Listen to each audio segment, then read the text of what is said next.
Hello, everybody, and welcome to another Fenex webinar with myself, Jason. We have Lee Clark. We have Mick, Clayton, CEO of GQA Qualifications. And we have Mike Morris, Chairman of GQA Qualifications, joining us on this one as well. Hello, everybody. Hello. Hey, guys. We're here to talk about GQA. They've got some important milestones coming up. It's worth mentioning that GQA are also one of the NFA's, mine and Lee's endeavour, one of our longest backers. So we want to say thank you for your support as we're about to start another campaign this year in 2021. But we're here to talk about GQA, about the progression of qualifications and certifying bodies, where you've come from, where you're up to, and what your plans are for the future. So I think I might open the floor up to Mick, if that's okay, Mick. And do you want to tell us really about, your important milestone coming up in the next 12 months? Yeah, we were incorporated as a limited company in 2002. So, starting from last month, we're looking to celebrate coming up to that 20th year. I've been at GQA for 15 years now, so Mike's probably better placed to tell you about the early days, because he's been around ever since the start. Could we pick your brains on that then, Mike? Because although it seems a long time ago, you've done a lot in that time. Can you take us back to the very beginning then? Yeah, it's quite a story really. We started off as a subdivision of GTL. Remember them? Glass Trading Limited. And they were set up as an internal awarding body to accredit company courses, employee training courses, and so on. And eventually things changed, MVQs came along and that sort of thing, and I got involved in the development of that. And I joined the board when they set up this division of GQA as a subset of GTL. And we started off with we just a part of them, so it didn't really matter that we didn't make money or anything like that. It was just a part of their cost base, really. And then the government came along and said we wanted to have a degree of separation between awarding bodies and industry bodies. They had to be totally separate. So we set up a brand new company in 2002 called GQA Qualifications Limited. And we had to borrow 40 grand off GTL to set it up, and that was to pay for the staff and the rent and all the rest of it. So we had a £40,000 debt as we started, and we had to pay it back, bits and bobs year by year. But gradually, we managed to turn a profit after a few years, and after about 5 years or so, or maybe less, we managed to pay the whole lot back and clear our slate, really. So that was great. And we were led by Julie Warren at first, who was the first CEO. And then Mick came along 15 years ago, as he said, as deputy chief exec, and was eventually aspired to become chief exec. After that start of a 40 grand loan, which as chair, I was worried to bits about, because there was a lot of money in those days. Mm-hmm. I was thinking, if this all goes pear-shaped, what happens? Am I personally responsible? And all? So I was thinking about this money a lot. We got it paid back, but if you can compare and contrast what we did then to what we do now, we had a few qualifications we used to accredit. Now we've got over 200. Then we had a 40 grand loan. Now we've got a reasonable reserves in the bank, and our turnover will probably surpass 2 million at some point. Wow. This year or next year. So we've changed from being a very tiny operation with very limited impact to a really successful one. And the unique thing about GQA as an awarding body is that we have no shareholders. There's no dividend paid to directors. My position and all the other directors' positions are all voluntary. Any profit, any surplus that's made goes back into the industry, either in the form of reducing our registration costs or in other initiatives that we can set up, one of which you're going to hear about later, like building our skills. So the whole purpose of it is it was developed by the industry, for the industry, and any profits go back into the industry. And if we disbanded as a company ever, it's written in our articles of association that any monies that are left in the bank have to go back to training in the sector. So it's really is an awarding body for the sectors in which we work, really. So it's been really successful over that period of time, and it's I mean, it sounds to be Mick now, and if he's hopefully take his modesty hat off. But since he's come along and taken over, the performance of the company has been staggering. It's shot up beyond all recognition of what we had before. And there's many things I've not mentioned, like GQA Online or move to online resources, the acquisition of other awarding bodies. There's a load of things taking place that Mick's led and successfully. So it is a success story, and I think that sets you up quite nicely, Mick. Yeah, I mean, when I go back to joining, I said I've been there 15 years. It's just over. There were myself, Alan Murray as chief exec, and you got Caroline, Amanda, and Rebecca. So we've gone from 5 staff and a small team of self-employed consultants to we've got 14 and plans to expand that again this year. We were operating with 15 qualifications to start with, and as Mike says, we've now got over 200. We were always operating with around 50, 60 centres, delivering our qualifications throughout the 4 countries. We're now approaching 200 centres. Wow. We've got we acquired another awarding body in 2019. That's taken a lot of hard work with the regulators to get them, and they'll be completely absorbed by the 1st of April this year. So there has been a lot going on, but again, government gives us opportunity, if you like, by the decisions they make in education. So we have moved purely from being a glass-specific awarding body to one that operates in a number of sectors now, including wider construction, nuclear, general nuclear sort of thing. Yeah, so we are the wow for nuclear. I mean, that's worth a minute of time, Mick. I mean, what is involved in a nuclear level qualification? I mean, that's real. I want to listen more about that. That's cool. Yeah, well, you might need another podcast for that one. Yeah, Sean is our operations manager. He leads on that side of things. But obviously within the nuclear sector, you want to know that the people operating in there are qualified and they know what they're doing. We do have physics qualifications. Wow.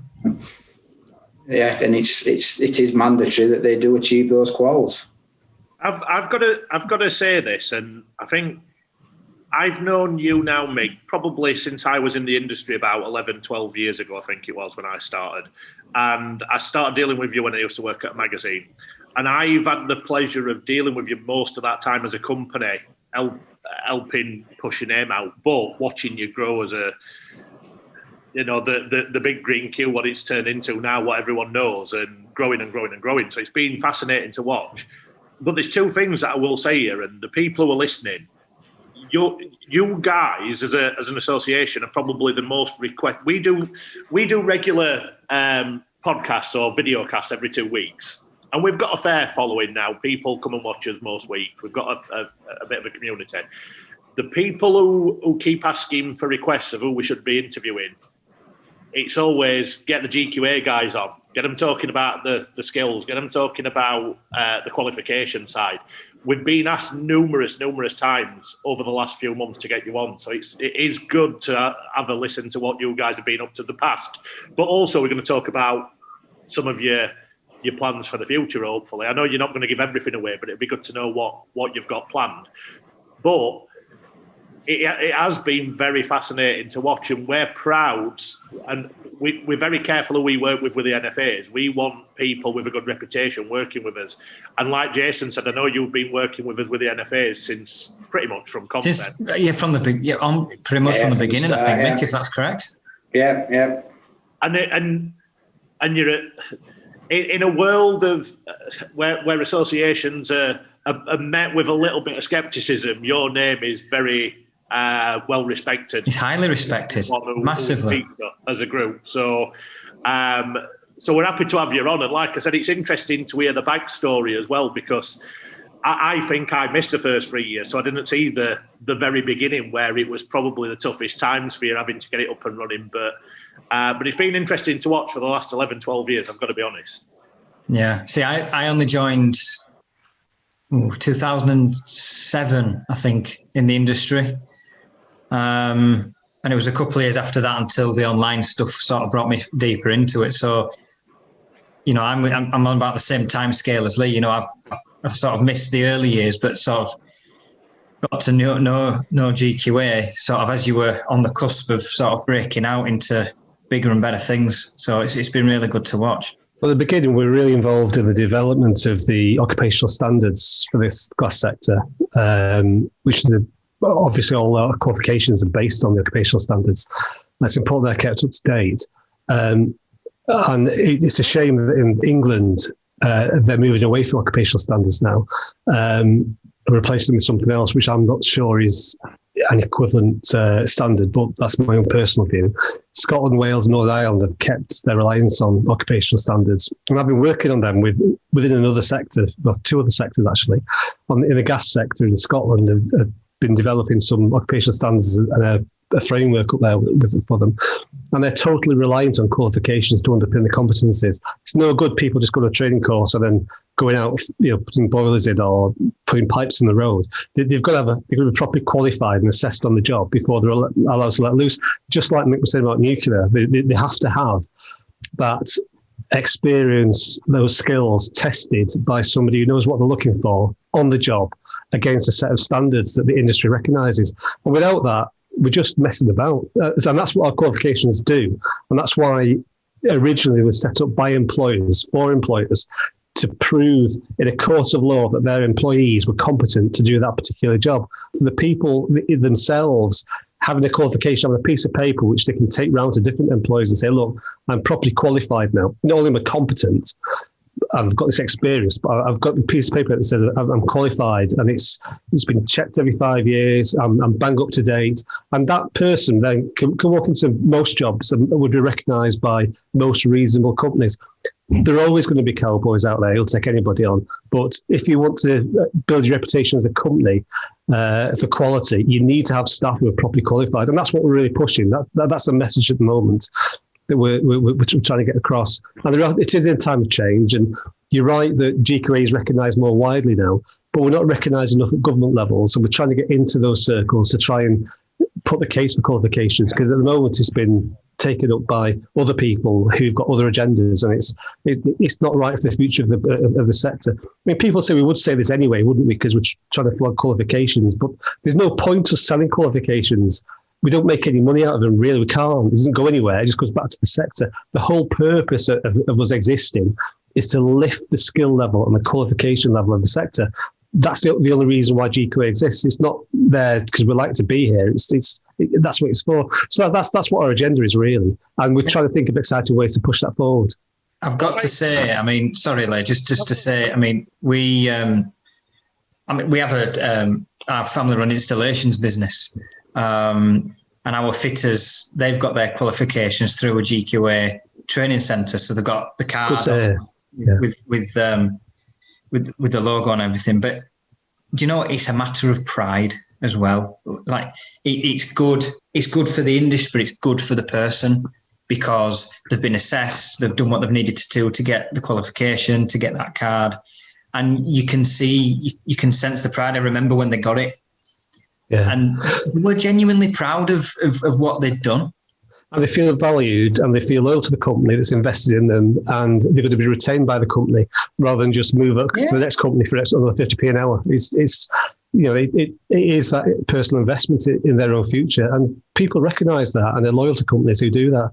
So it's win-win for everybody. It's just otherwise it's a race to the bottom, and it's a race to the lowest skilled, lowest paid employees and the lowest quality jobs. So companies need to sit up and think which direction they want to head, up or down. You know, it's their choice. Well, I've got to say, and I've mentioned this a few times in other podcasts. Obviously my background in the glazing industries only started 12 years ago, I think it was. As an outsider looking in, when I was asked to come and work in that sector, the perception of an outsider looking in, I said that I wouldn't work there for all the money in the world. And I kind of got strong-armed into it to have a look. So they gave me 3 months to go and network. And I said, you're not going to change my mind. But it did. There's a lot of good companies in this industry. There's a lot of good people in this industry. and the reputation and still isn't always the best. And I think the thing that really got my attention when GQA first came into my life was the fact that you are trying to raise the standards and try and make this industry look better and feel better and actually be better. And there's not enough companies willing to put the money where the mouth is with that. And I've got a lot of time for you guys, because you're one of the very few that have constantly kept up with those standards. And I think without that, the industry is just going to slip further and further back. And it worries me that. Well, you're right. And there's a lot. I think from a personal point of view, I mean, my background, as well as being in the glass sector, right from leaving school, is through into continuous improvement and then training. You know, what I want to see is people recognised for what they know, but also for them to recognise that they might have gaps and they can do things better. And I think that's what qualifications do. Yes, you know, we do want to see practical training, and we'll talk a bit about that later, or within the build. You know, we're building our skills. But the whole point is to try and raise standards so that the homeowners, the public, are getting what they should get. Yep. And yeah, it's a massive passion of mine to see people achieve. You know, I want to see people achieve, and that's what we as GQA help centres, training providers, colleges to do with the sector. You know, we're almost that unknown in terms of, you know, what is the Big Green Queue? What do we do? You know, we're completely independent. No other association gives us money. We're not financed by government. You know, we're there to serve the sectors that we work in. You know, we develop those qualifications to help people better themselves and better what they're doing. And would you say, Mick, I mean, we've both spent a fair bit of time in this sector now. Would you say the times that GQA has existed, standards have got better during that time? Because I think they have, personally. But I think it's been a battle. Well, not necessarily a battle. It's slow. You know, we look back at some of the developments that DCLG brought about, 10, 11 years ago now. I think, in fact, we're coming up to the 10th anniversary. You know, we put steps into place to try and get to a qualified workforce. I think it has improved, but I think we missed a big chance 10 years ago. And, you know, I don't want to see us miss more chances in future. We need to look at how we bring everybody with us, work together as a sector, rather than everybody going off fragmented. What can the industry do better or do more of to attract youth, to attract young people, to say to them a career in fenestration is a good long-term fruitful prospect for you? One thing that I think would attract people is a more defined career path based around qualifications. And if they can see a route through to manager to company owner, from being an apprentice, from being a first starter, through qualifications, that path ahead of them is already plotted out. And that's some of the reason why we set, why Building Our Skills was born. We just thought as a board, what can we do to try and make an impact into the sector, to raise its profile, to raise its image, to get a good quality entrance into the workplace, to encourage companies to develop structured training schemes that lead to qualifications. So that Building Our Skills was all about that, and that is a strategic investment from GQA board to actually make a difference to the sector. We've got some other investments that we've made to try and help with that process as well. You may come on to them in your next podcast, but we just sat there looking at the sector and thinking, what else can we do? And you're right to say the Big Green Queue is more visible than ever now, because 10 years ago we were barely breaking even each year. We worried where the next pound was coming from. Whereas now we're a bit more established, well, a lot more established, and we've got some money to spare and invest into initiatives like this. So I think the future is looking bright, but what we really need is to get it accelerated to make things move more quickly. I think things would have moved a lot faster this last year, apart from the pandemic. That's not helped us. But the investments we're going to make this current year have been put on hold, but they will come through in the following year or so. So it's still a work in progress, but I think we're going to try and accelerate it if we can, make a bigger difference in a shorter space of time than we have done in the past. So fingers crossed. That sounds good.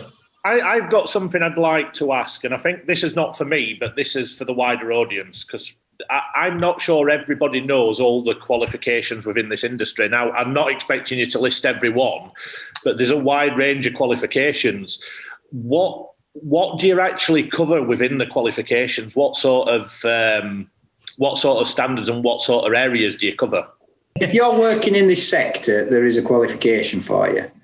Whether you're in warehousing, whether you're an installer, a surveyor, fabricator, glass process, whatever it is, a toughener, whatever part of the fenestration sector you're in, there is a qualification for it.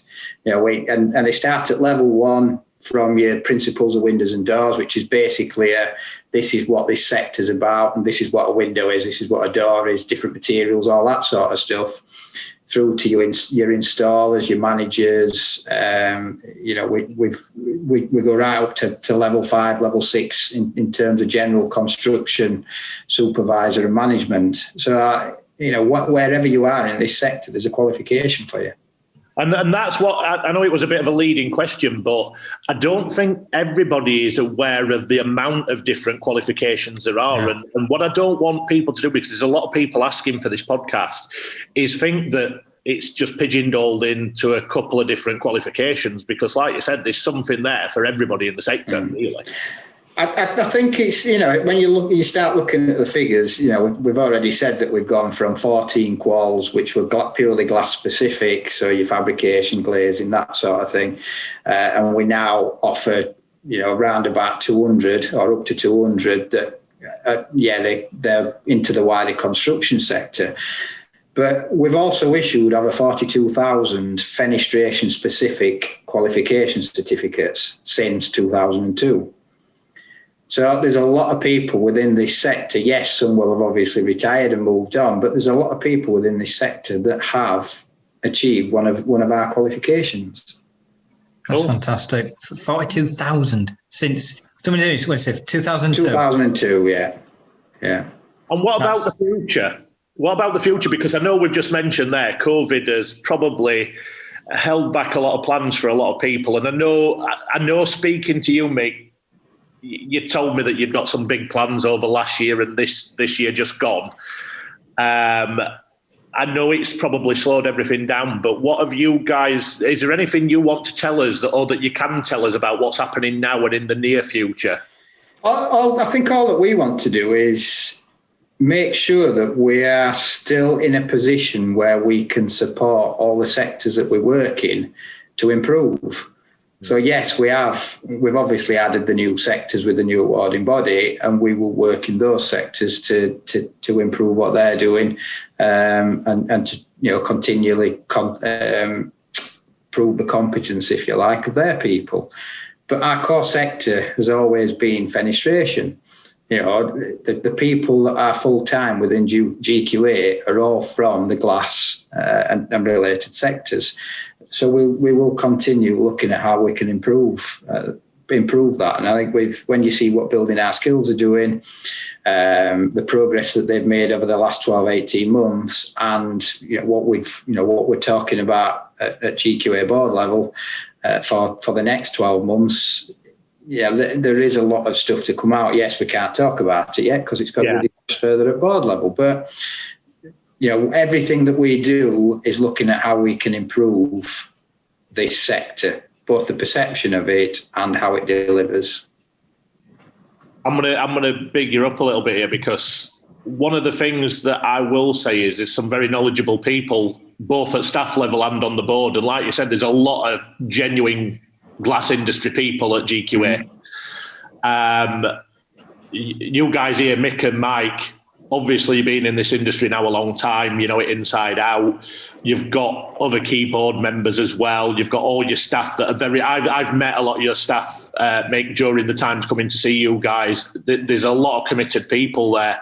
And I know that that's one of the biggest things that you drive. And I know you'll try and grow that all the time, but every time you make an announcement that someone new's on, it's like, oh yeah, another serious member who's got the industry and they know it off by heart. It's interesting to watch. You're right, Lee, and it's not just that they've got the right background, the right experience, the right knowledge, you have to be a certain type of person to be a GQA person.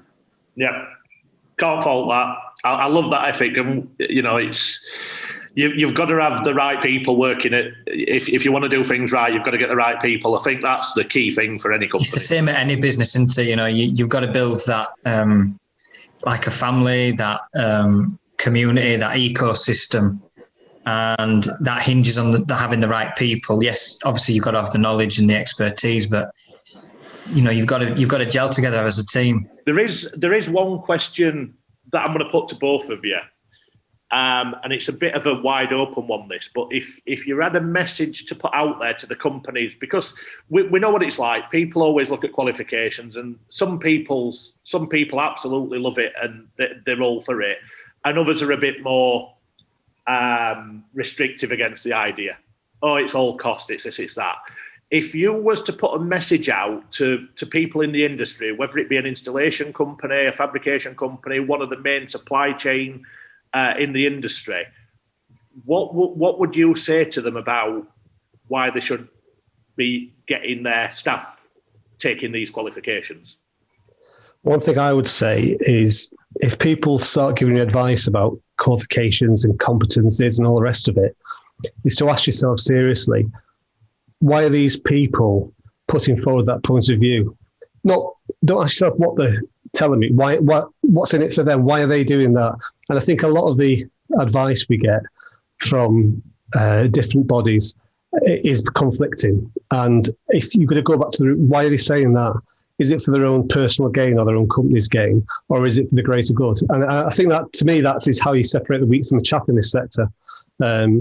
Just be savvy and think about it before you commit, really. Okay. I think, from my point of view, it's people need to stop seeing, let's say, a qualification certificate as just a piece of paper and just a means of accessing a card. It's not. It's a process that helps people do their job better and improve the product, the service to the end user. So that's your installer actually not just turning up with some windows and just putting them in and walking away. He understands exactly what that product is. They understand exactly what the environment is that they're working in, and they can actually go away knowing that they've done that job to the best of their ability, and there should be no comebacks from further maintenance. It's actually getting the job right first time. I've got to say we've been having, obviously we do quite a lot of these now, whether it's just me and Jason talking in general or whether it's guests. And over the last 12 months, 18 months, especially the last 12, we're speaking to all different parts of the supply chain. It's more varied now than it ever has been that we're speaking to different people. We still get people grumbling about the quality of stuff coming out of warehouses of suppliers and stuff like that, and I find it quite interesting. We approach, when we're talking about the different qualifications, it's not just for installation, it's all the way through. It's warehousing, it's management, it's all this. And the way I look at it is, if we can get more and more companies taking up the qualifications, the process of the manufacturing and the handling and the management, that end, surely the product's going to increase, the quality of the product as well. There's going to be less problems on the shipping of products, of getting the quality right. It's not, for me, it's not just about the installation side. It works all the way through. You've got to have them standards all the way through the supply chain. And it's like you said, for me, I think people are kind of miss a point a lot with the qualifications. It's not just installers. You can use it all the way through your business. And I think there's a big gap being missed there, in my opinion. I used to do some work in the automotive sector over at Halewood and at Jaguar. And they have a different problem because they're basically an assembly plant. So their suppliers supply bits and bobs of cars to them from all over the world. And they massively go into their supply chain and check the quality of it. And they've got to meet standards and so on. So by the time the components reach the assembly plant, they know that all the components are absolutely perfect, or as near as damn it perfect. And they assemble them and end up with a quality product. the glass sector is the other way around. You have the big companies producing the glass, producing the systems, fabrications, and then it goes down a sales chain through to the consumer at the end. And from what I've heard, and I might be out of kilter with the industry, what leaves a factory is usually absolutely spot on because they've developed quality systems throughout the manufacturing sector, and the products that they produce are usually top notch, really, really high spec. Same with fabrications. Once you're right, once they hit the warehouse, things start to happen. Once they hit the vans, once they hit the installation site, and so it really, the actual people who produce the stuff are doing a good job. And all the complaints they get tend to be about the installation, not about the actual product itself. And that's really why we need to get this embedded in the whole supply chain. But the car industry, Jaguar could just turn around to its suppliers and say, if you don't do this, if you don't jump this high, we're going to cancel your contract. So they have to do it. But it's the other way around in the glass sector. You can't say to your customers, unless you do this, we're not going to sell you stuff, because you need the business, don't you? So it's the other way around. So the car sector's got heavily behind standards and qualifications and getting things as high quality as possible. You said it there, Mike. Our sector is very different. It's very sales orientated, which means we've got a different mindset throughout the supply chain. And that is where the biggest change for me has to be made, from top to bottom and everywhere in between, not just at one level or another. It has to take the car industry approach for the long-term good and get behind, understand and back the standards, back the qualifications, back raising everything to a higher level. And then the problems that we often hear of will hopefully, to a large degree, sort themselves out on their own. So we've covered. There's one more thing before we close off that we haven't covered. We're coming up to a big landmark for GQA. We've talked about the past. We've talked about the present. It's a big year for you guys. Do you want to tell us a little bit more about that? In terms of what we're doing as an awarding body, we're doing what we've always done.